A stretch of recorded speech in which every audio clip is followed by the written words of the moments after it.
is what woman inspires you and why? The best way that I can answer that is there isn't just one woman who inspires me. I take my inspiration from a host of women from across my life.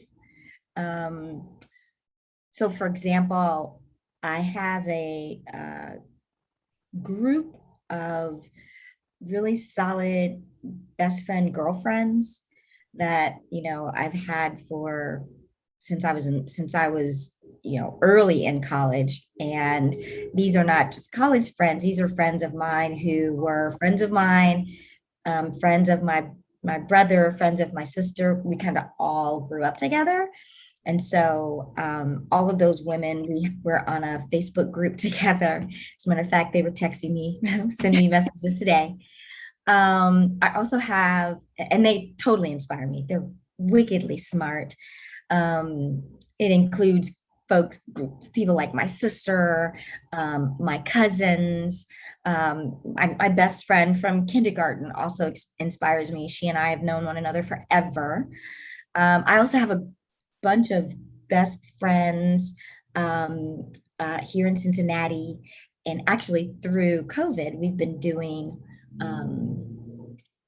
Thursday evening conversations. And it's just been nice to figure out a way that we can all still get together and hang out even through COVID. And then, I have older female cousins on both my dad's side and my mom's side who I probably would never have made it through high school and college and early 20s without them. They've given me an incredible amount of advice and guidance. And then, of course, I have I have several mothers. I have my mom, I have my aunts. The mothers of my best friends are also mothers of mine. I call them mom. So I have this dynamic web of women who inspire me, and they do so. The why would be because it just depends on the particular individual. It could be because of the way that they see life, the advice that they give, their wisdom. I lean on them for everything. My next question for you is what motivates you? I would say the thing that motivates me is one of the things that motivates me is I like to be able to look back and say that I've made a difference. So being able to create and change and improve and add to and contribute, those things motivate me. And that's one of the things I find so incredibly awesome about Sister Cities. It taps on so many of these different interests that I have, and the idea and the concept of citizen diplomacy, where you are learning from a different culture, you're expanding, you're growing, you're adding to that just that means the world to me. And that's why I think I give so much time and energy to what we do here with Cincinnati-Nancy. But I am also the vice president for what is called the Cincinnati USA Sister City Association. And that's the group of all of the sister city leaders here in Cincinnati. And I'm also on the board of directors, on the honorary board of directors for Sister Cities International. So, I mean, it's a wonderful idea and a concept. And I think just kind of getting involved and getting involved and being able to affect change through this concept of global competency, I think that is awesome.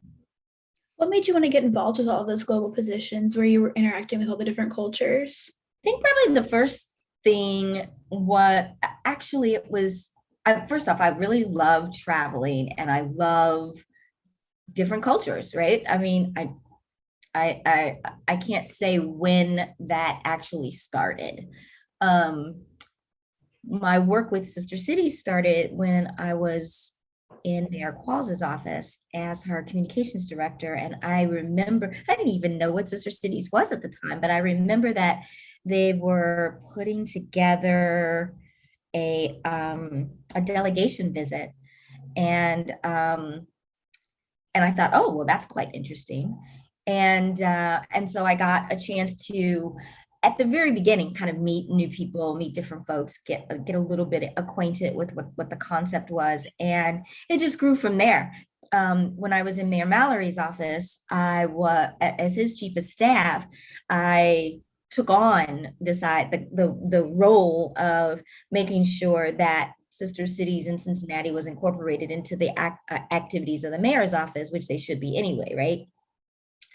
And that led me to serving on or um, running to serve on the board of directors for the national organization. But I've always been interested in international affairs. It's something that I've done, in both of my master's educational programs. I was looking one of them. I was looking at um, the transboundary transboundary movement of hazardous waste, and really my research was looking at what was at the time international environmental racism, and I carried that with me to my second master's program, and was looking at more broadly of international affairs when it comes to global governance and global uh, bilateral and multilateral environmental trade agreements, and just kind of really focused on what that looks like. I mean, we're not here alone, right? We're not here in Cincinnati alone. We live in the United States. The United States is not here alone. We are in this global community, and I think it's something that's part and parcel. Like, it's just part of my DNA. Along with all of those things that you're doing, you're also very involved with some committees that deal with climate justice and environmental egalitarianism. Can you tell me some of the things that you've done in regards to those things? Yeah, so right now, currently, I serve as what's called the climate advisor for the city of Cincinnati, and it's through the city's participation in the American Cities Climate Challenge. And in that role, I work for Natural Resources Defense Council as a staff person here, working at the city's Office of Environment and Sustainability. And I work on three primary projects around buildings and transportation, that to reduce greenhouse gas emissions. And while that's my professional space, right, I operate in that professional space, I am involved at a volunteer level with a number of boards and organizations. One is with Green Umbrella, which is the Regional Sustainability Alliance here in Cincinnati. I'm new on their board as of this past December. I've been involved with Green Umbrella for a couple of years and done some work with them, and I'm very, very impressed with what they are doing in terms of moving the regional agenda forward. I have, with pride, been serving as a member of the Cincinnati Environmental Advisory Council, which is a mayoral appointed position it's a group of environmental leaders here in Cincinnati that help provide advice to the city manager. I also serve on the board of Clean Fuels Ohio. I'm a very, very recent board member there as well. And Clean Fuels Ohio is a state organization that works in the space of clean energy. I've worked with Clean Fuels Ohio in this role that I've had with as the climate advisor, and then one of the other boards that I serve on is Ohio Citizen Action, and quite impressed with the way that Ohio Citizen Action is more focused on grassroots engagement on environmental issues here across the state. So on top of all of that, you're an entrepreneur as well. You started a strategic planning and public relations company. Can you tell me a little bit about that process? Sure. So my sister and I have this motto, which is think big, follow through. And we kind of live by that. And so the name of my company, the name of my consultancy is called Think Big Strategies. And I created Think Big Strategies when I left the Mayor Mallory's office in 2010. And it's essentially a public relations and strategic planning, or strategic planning and strategic communications consultancy. I work with leaders of organizations, C-suite leaders, and really try to help them figure out how can they deliver and execute on what I call game-changing initiatives. And these are things, my definition of game-changing is something that they're doing in their company, in their business, with their membership, with the community, that's going to be some sort of dynamic, comprehensive change for the better. And usually the folks and the groups that I work with, they have these amazing, incredible ideas, but they're sometimes incredibly complex, and they involve a lot of moving pieces. But in order to actually accomplish the goal, you have to be able to kind of take a step back and see how all the pieces kind of relate and move together as one unit, and how they might it's like a pulley system, how one thing might impact or affect positively or negatively another piece or a part of the puzzle for the project. And I like doing that, and moving program projects forward like that, especially if it's going to be something that if they're creating something new from scratch, or if they're really trying to do something dynamically different, and not able to figure out exactly how to kind of break down the silos, but also make sure that the project is moving forward, even as intricate as it might be. Is there anything that you're not currently working on that you would like to do in your personal or professional career? So I'm not doing this, but I should be. I would like to be, or soon will be.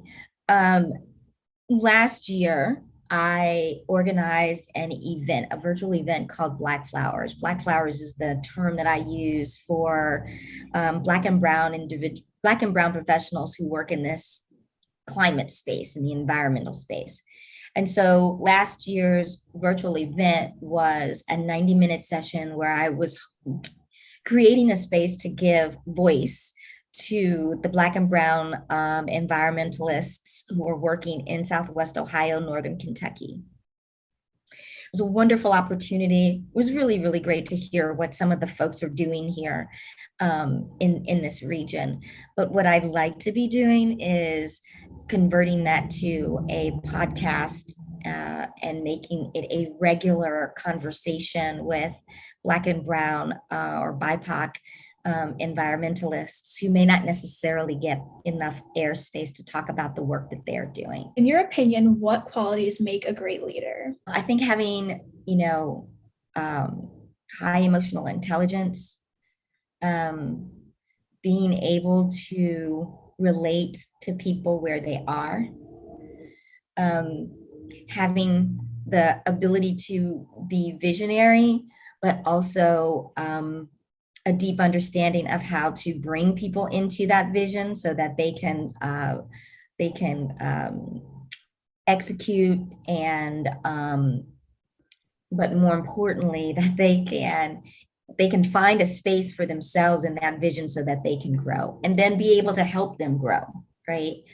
Recognizing, what is that old saying? There is no I in team, but recognizing, it takes a lot of people. I will tell you quite honestly, for the sister cities, for Cincinnati-Nancy Sister Cities, it doesn't normally enter my brain that what is happening here is I am the president of a nonprofit organization, a small nonprofit organization in Cincinnati. It is not a club. I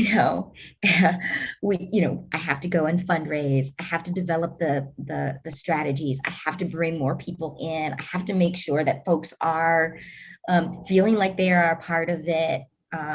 There's a lot of work involved in leading an organization, and I never ever really think about it that way, because I think of it in terms of if somebody has a passion for especially getting involved and engaged with international relations or global relations here in this city and are interested in French or interested in France, I want them to feel like there's a place for them, even if they don't want to do the exchanges, right? Maybe they want to write white papers, or maybe they want to focus on, building a membership, whatever it is that they feel like they have a talent for. I want to be able to, and I think a leader, a really good leader, will recognize that and help that individual get to that next level. Leadership isn't about you or me as the person and like what I get out of it. Leadership is this outpouring that you have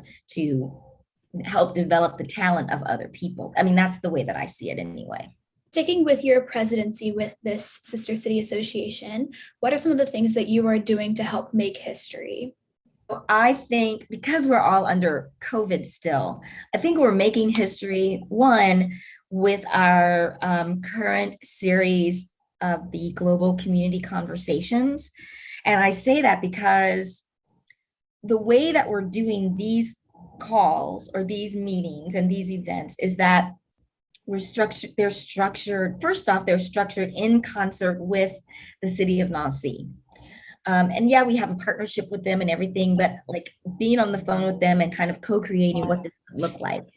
That's actually how we do exchanges, right? And how we do programs and initiatives. But then also crafting this so that it is for both an audience of both cities, so that we have folks from Cincinnati and Nancy participating, right? I think that's kind of making history, as well as they're not just conversations, they're these themed events where at the end of them, I want them to be some sort of thread of what we can do moving forward to develop a program or an initiative from that conversation. So I think that's kind of a groundbreaking and historical. I will tell you, one of the first things I think I did to make history in the organization is once I became president 4 or 5, 6 years ago, I can't remember. Once I became president, one of the first things I did was revise the bylaws. I revised the bylaws, and because they were outdated and they weren't structured in a way, in my opinion, that would bring more people into the organization. It was limited. But one of the other things that we did when I revised the bylaws was we redeveloped the membership section so that we could begin raising money, because heretofore there was no dollars raised for this organization.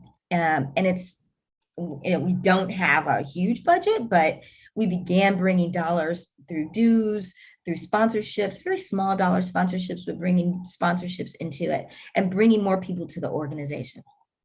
The other thing we started doing is which I think is historical, is the student internships. Do you know that the student internship program that you're participating in, Nancy has been doing it with their other sister cities for like 34 years. Really? Yeah. That's crazy. I had no idea that. Yeah.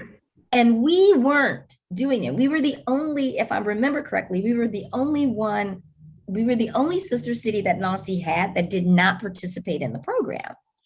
And so when I came on board as president, I was like, this is crazy. Why aren't we sending students over?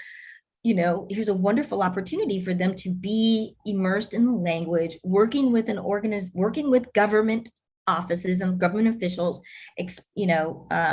sharing their culture of Cincinnati, but also learning and living, that culture. And so, our first experience with it was a huge learning lesson. But what I also decided was, like, we're not just going to just send people over. All of the programs that I'm creating, I need to know that there are outcomes. It is something that's going to be open to the entire community of Cincinnati. There's a lot of, at least from my experience, there's a lot of work that I think global organizations here need to do around opening their doors and offering these programs to people of color, people who are not, high income individuals, folks that don't necessarily go to private schools. I want to make sure that, and here's the beauty of being involved with Sister Cities, right? You're opening the doors for people, or helping to open the doors for people. So that was one of the things I think was also very historical, was making sure that we had this student internship program, and then we designed an application process for that, right? That did not exist either. The Jazz Initiative, I think, is absolutely historic. I mean, I have a lot of favorite things that we do, but that is one of my cherished memories of literally coming back from Nancy after being there for the jazz festival, and having a conversation with Laura at a restaurant, and telling her, I think this crazy idea might work. What do you think? And having her, because you know how brilliant she is, having her flip a napkin over right there in the in the restaurant and start scribbling notes, right? 24 hours, she turned around, sent me an email, and was like, here's what we can do with the jazz program, right? And we've been working on it ever since. And it's fantastic. Do you have any plans to advance the Sister City Association in the future? So yeah, what I'm hoping is that these global community conversations come out, like I said, with these threads of ideas. And we use those ideas to kind of seed other initiatives and programs, right? Most of everything we're talking about in these global conversations, we've already talked about, but we've just been having conversations. And that's fantastic, because that's the arc of the development of sister city relationships anyway. You can't just go over and be like, okay, Nancy, I want to do X, Y, and Z. You have to be able to develop these relationships and then explore how you can work together, especially now where everything's virtual and we have to do these things via Zoom. So each one of these conversations, like the one we have coming up in March next week, I want to come out of it with some ideas of like, how can we get our libraries to partner, right? What does that actually look like? And how do we actually partner around literature? Can we create a virtual book club, right? Is that something? I don't know, right? The conversation in April when we start talking about climate change and what our two cities are doing, that will not be the first time that we talk about those issues. We've had the city of Cincinnati on conversations and calls with the city of Nancy. We've talked about climate change. We've talked about what each of our cities are doing in terms of developing the Green Cincinnati Plan for 2018, and then also developing the ecological transition plan that Nancy had. We've talked about that. But what we've not done is we've not closed the gap to figure out how are we working together on something together. What does that look like? Is it a white paper about what we are each doing? Is it lessons learned? Is it the development of a professional exchange that's modeled after the student exchange, where we send someone to Nancy for a month to look at how they've been working on electric vehicles through their municipality, and then they send someone to Cincinnati for a month to look at how we've been doing renewable energy? I don't know. But that's what I want to come out of this. And that's the future, I think, of Cincinnati-Nancy in sister cities in like 2021 and moving forward. The other thing is that hopefully with this level of activity, it brings in people, new people, and they stay involved and engaged, right? But then it also elevates the organization. And part of that is like where Sister Cities resides here in Cincinnati amongst all the other international organizations, but also, hopefully elected leaders will begin to see that coordinating these international organizations in a way that can be part of how the city markets itself but also how to utilize and leverage those organizations, in particular sister cities, as part of the dynamic growth of, strategy and plan for how Cincinnati is supposed to be. How do you personally measure success? If you can't tell by now, I'm I'm very goal centric.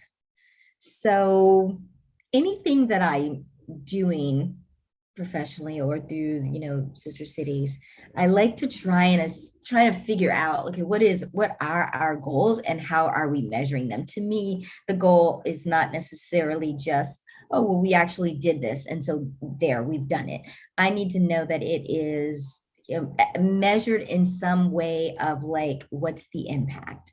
What change has been made? Have we answered, resolved that problem, and have we made things better? Right. And that can be any type of metric, but that's how I think about like any of the work that I do.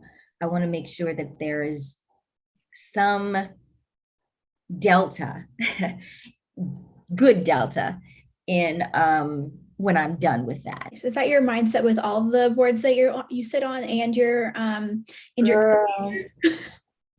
So I do say to organizations when they come to me and they're like, we want you to sit on our board. Most of them, I'm like, okay, but I am not what I call a letterhead board committee person.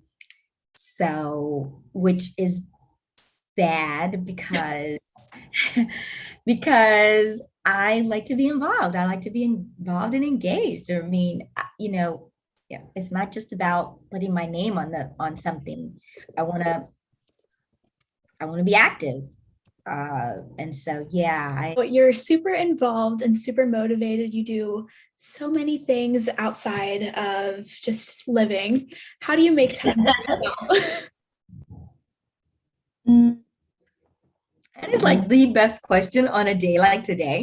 So I try to, especially now with COVID, it's so weird. Um, I have my best friends and my groups of best friends that I connect with. So that's one thing. Um, some I have been pre-COVID, I was like a fiend for hot yoga. And I can't go back into a hot studio.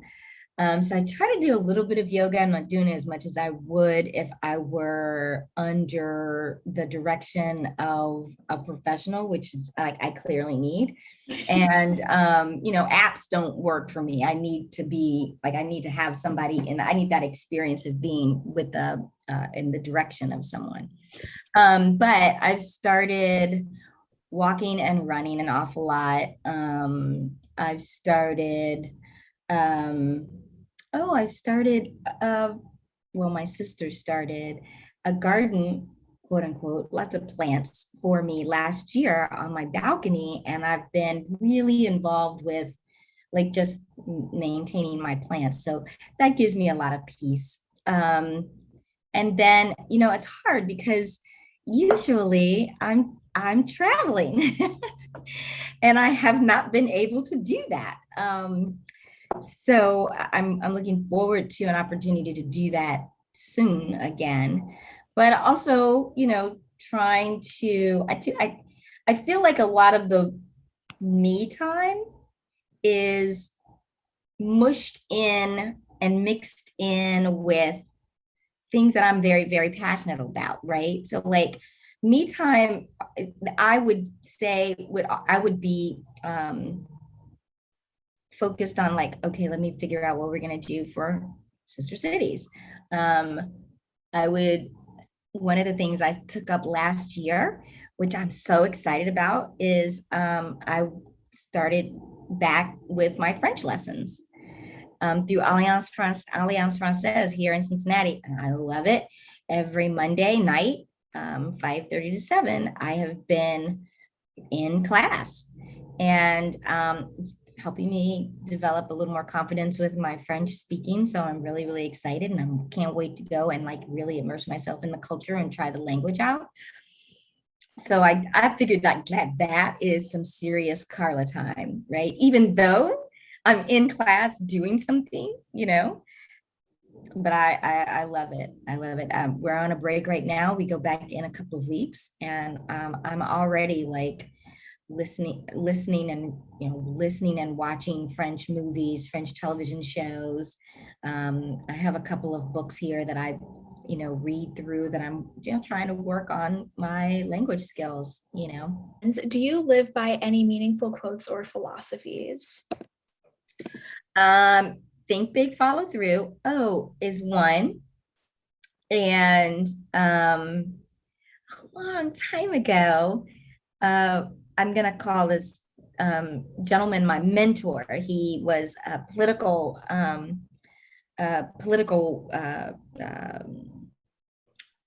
amazing mind, and he was involved in one of the presidential campaigns. And he would say, never give in, never give up, never give out. So that was one. And then there's a quote that is often said to be Nelson Mandela, but it's actually Marianne Williamson, I think is the woman. There it is. And this one reads, our deepest fear is not that we are inadequate. Our deepest fear is that we are powerful beyond measure. It is our light, not our darkness, that most frightens us. That is, and it's a much, much longer, much longer kind of quote. But it's often misappropriated to Nelson Mandela, but he never really said it. I love that. I Yeah. love it. It's like a major mantra if you really think about it. It helps like change the channel in your mind. So